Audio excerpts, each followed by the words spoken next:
Hey, load up that Ether beat by Nas. I got to talk to this guy, Klay Thompson, man. I got to talk to Klay.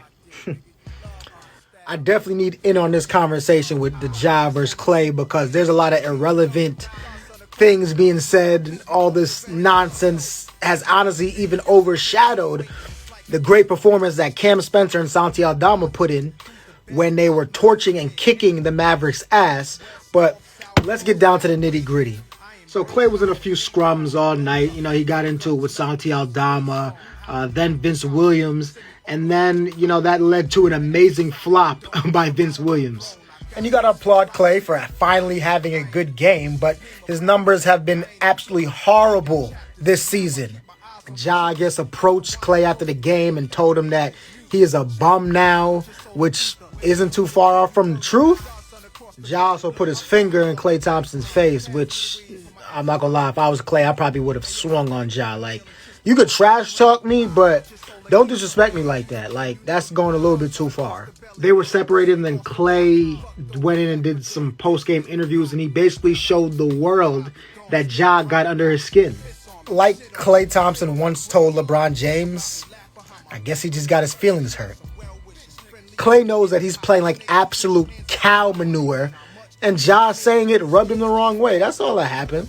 So what did Klay do? He went into the post-game interview and brought up a whole lot of things that were so irrelevant. He said he didn't respect this new age Grizzlies, but respected the Gasol, Randolph, and Conley Grizzly teams. Apparently we talk a lot, but don't back it up.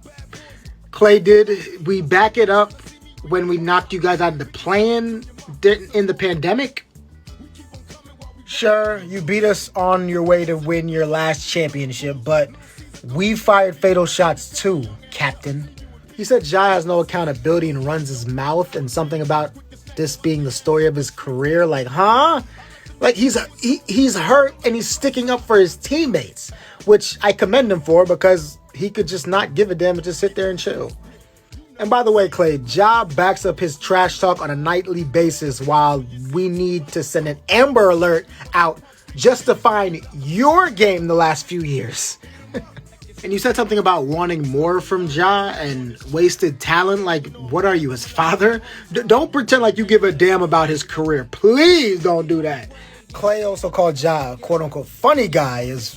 I find that's funny because all the jokes actually come from you, Klay, because you are all for the trash talk until you have nothing to say or you can't find anything to say. When Devin Booker was kicking your ass a few years ago, even Charles Barkley said it, and you started showing your 4 rings. Like, them rings, them rings can't save you when you're getting dragged in between those lines, Klay.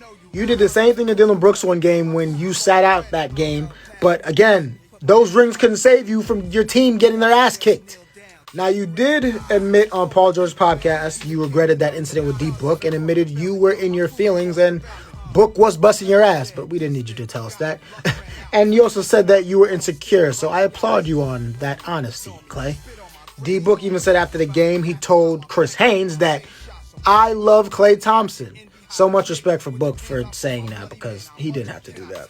And one last thing, Klay, you said that Ja wasn't saying anything of intelligence to you. Klay, look, I love you just the way Devin Booker loves you, and that's why I'm going to say this, and I'm going to say this for all the men out there. We don't want to hear that nonsense about intelligence coming from you and smarts, especially after the type of women you thought was intelligent to claim this summer. Just saying.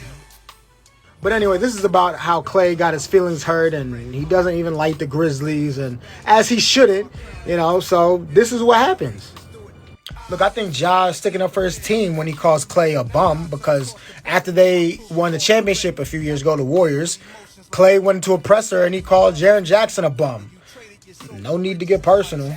And for all you clowns on Twitter that are saying all this irrelevant stuff, bringing in this and that, just stay out of it because Klay's ring count doesn't matter and Ja's off the court stuff doesn't matter in this situation at all. This is about who's fired the last shot. And right now, the Grizzlies are up on Klay and the Mavericks twice this season. One last thing. The Grizzlies played the Mavericks again, I believe, on February 27th, and Ja will be back.